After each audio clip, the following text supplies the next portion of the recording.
شروع اللہ کے نام سے جو بڑا مہربان نہایت رحم والا ہے۔ اور جنہوں نے کفر کیا تھا اور ہماری آیتوں کو آخرت کی ملاقات کو جھوٹا ٹھہرایا تھا، وہ سب عذاب میں پکڑا دیے جائیں گے۔ بس اللہ کی تسبیح پڑھا کرو جب کہ تم شام کرو اور جب صبح کرو۔ تمام تعریفوں کے لائق آسمان و زمین میں صرف وہی ہے۔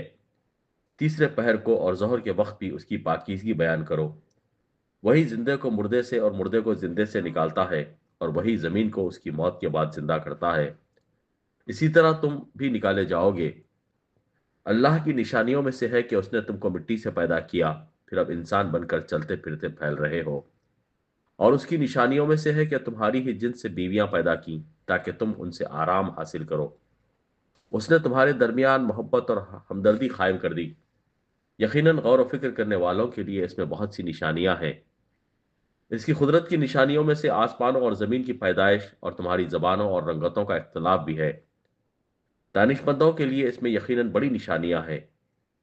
اور بھی اس کے قدرت کی نشانی تمہارے راتوں اور دن کی نیند میں ہے، اور اس کے فضل یعنی روزی کو تمہارا تلاش کرنا بھی ہے۔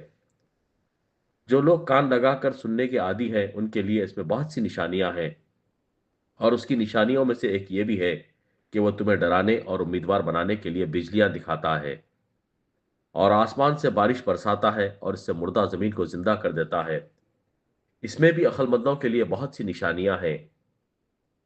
اس کی ایک نشانی یہ بھی ہے کہ آسمان اور زمین اسی کے حکم سے قائم ہے۔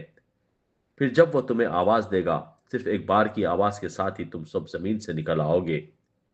اور زمین و آسمان کی ہر چیز اس کی ملکیت ہے، اور ہر ایک اس کے فرمان کے ماتحت ہے۔ اور وہی ہے جو اول بار مخلوق کو پیدا کرتا ہے، پھر اسے دوبارہ پیدا کرے گا، اور یہ تو اس پر بہت ہی آسان ہے۔ اسی کی بہترین اور اعلیٰ صفت ہے، آسمانوں میں اور زمین میں بھی، اور وہی غلبے والا حکمت والا ہے۔ اللہ نے تمہارے لیے ایک مثال خود تمہاری ہی بیان فرمائی ہے۔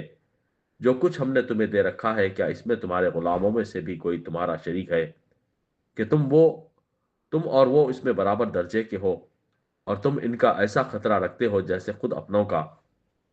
ہم عقل رکھنے والوں کے لیے اسی طرح کھول کھول کر آیاتیں بیان کر دیتے ہیں۔ بلکہ بات یہ ہے کہ یہ ظالم تو بغیر علم کے خواہش پرستی کر رہے ہیں۔ اسے کون راہ دکھائے جسے اللہ راہ سے ہٹا دے، اور ان کا ایک بھی مددگار نہیں۔ بس آپ یکسو ہو کر اپنا منہ دین کی طرف متوجہ کر دیں۔ اللہ کی وہ فطرت جس پر اس نے لوگوں کو پیدا کیا، اللہ کے بنائے کو بدلنا ممکن نہیں۔ یہی سیدھا دین ہے، لیکن اکثر لوگ نہیں سمجھتے۔